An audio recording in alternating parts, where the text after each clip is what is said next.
At yesterday's Joe Biden press conference, he brought up the recent spate of voter suppression that we've seen and had an interesting rhetorical spin on it. Legislatures across the country are working to pass bills that would restrict voting. What I'm worried about is how un-American this whole initiative is.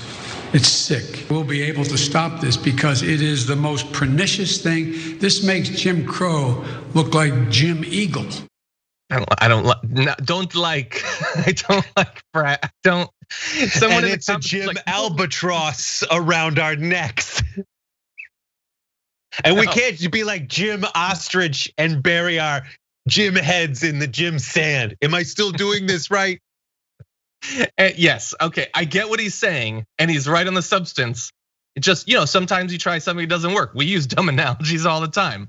But anyway, that clip that you just saw was teed up by Laura Ingraham to Donald Trump to comment on. And here is what he had to say. We're gonna show this to you, but I want you to watch Laura Ingraham's face and see as she increasingly gets less interested in what he's saying / concerned about where he might be headed. Take a look. Jim Crow showing showing an ID to vote is Jim Crow? Your reaction to that offensive comparison, Mr. President?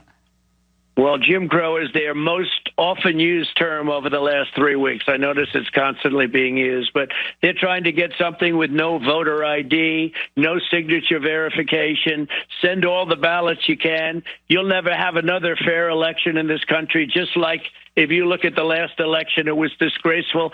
It was a third world election. What they did was absolutely disgraceful. And if you look at the numbers were vastly in favor of us in the presidential election. It was disgraceful that they were able to get away with it. The Supreme Court didn't have the courage to do what they had to do.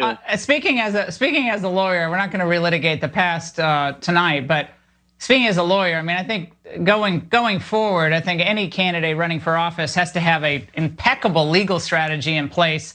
But I want to ask you about the courts did not want to enforce it. You know that, Laura. You know exactly that. And the Supreme Court, when you had Texas and 18 states, the Supreme Court said they don't have standing. The Supreme Court didn't want to hear it.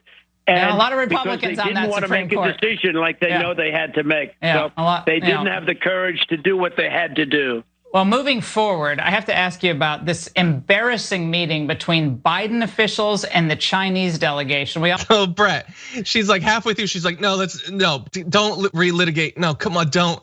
Moving forward, it's like how I was talking to Brett earlier. She's like, so not happy with him. I think the Freudian slip here was litigate, because you're getting sued by Dominion for $1.6 billion. It's like that is a producer in the ear going like, we're getting sued. Shut him up. Shut him up. It just hit 1.7. There's a ticker, it's going up. That's funny. Exactly. Like the deficit clock that they put in Times Square or whatever. It's just the Dominion lawsuit clock that keeps ticking up.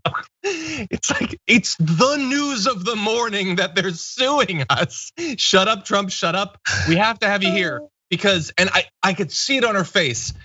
This guy's really popular with our audience, so we gotta have him on, but oh God, is he boring. He's boring and potentially financially very dangerous to us. Please stop, Trump. Please stop. So let's go through like his criticisms of the strategy, right? So first of all, his idea that his get out of jail free card is like, they keep saying Jim Crow. So that's a problem. Them saying Jim Crow, they said Jim Crow, their argument is invalid. The logic here is if I punch you in the face and you in any way reference that you are getting punched or something is happening to your face, it's your fault now. And I get to keep doing it.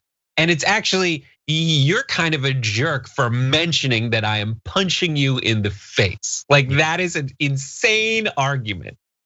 And the other insane argument that he has is, listen, if you're running for president, you gotta have if you're a candidate now, you have to have an impeccable legal team. Buddy, how about you have an impeccable platform full of policy positions and messaging strategies that actually appeal to enough voters for you to win? Like what you should do is look at a statewide election that yields vastly different results from your like gerrymandered representative district elections. And you need to, that's what they need to do. That's why they're doing it, is because the victories of Ossoff and Warnock expose exactly the problem with gerrymandered politics. It's and the same holds for the electoral college versus the popular vote. Yeah, and they ran very substantive campaigns. Not necessarily the exact one that I would have wanted to, but very focused on the actual crises and all of that. Yeah, and like, yes, you're 100% right. Run a campaign with a platform, that would be great, especially for president, dude. But anyway, but if you're not gonna do that, the idea that you need competent legal representation, and to say more about this, I bring in the guy from the Borat movie. Like, you have, there's a competition going on right now. Who's being sued more, Trump or his legal team? I don't know. They're both being sued for billions. But anyway, really fast, as Brett pointed out, Dominion is now suing Fox News for 1.6 billion. And you might be thinking, wait, you said that this is news. We already knew that they were being sued. No, that was by Smartmatic Voting Systems. They were suing Fox for 2.7 billion. Fox News, Lou Dobbs, Maria Bartiromo, Jeanine Pirro, who as soon as she sobers up, she's gonna be shocked by this news, as well as Rudy Giuliani and Sidney Powell, everybody basically. So yeah, multiple multi-billion-dollar lawsuits. Who knows if it's gonna result in anything? I don't have particularly high hopes, but it has at the very least, considering that Newsmax and OAN are being sued too, it has led them to be a little bit more cautious about letting on some people to make certain particular claims about the election. And she was clearly worried that Trump was about to do that. Yeah, absolutely, it's insane. And then along the way, just misrepresenting any law that exists in the meantime. He's like, they don't want any signatures. It's like the audit that they did that confirmed you lost was a signature audit. Yep. Multiple times. And it was the police. It was like the Georgia Bureau of Investigation. Like it was the thin blue line that was like, that's a bridge too far. Like all of that. That's it. Yeah. I hate to break it to you, but you lost.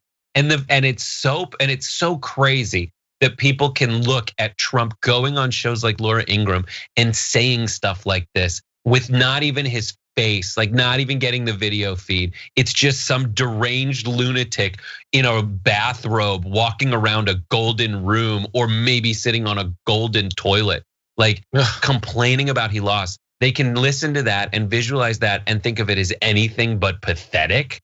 That's even more pathetic. Yeah.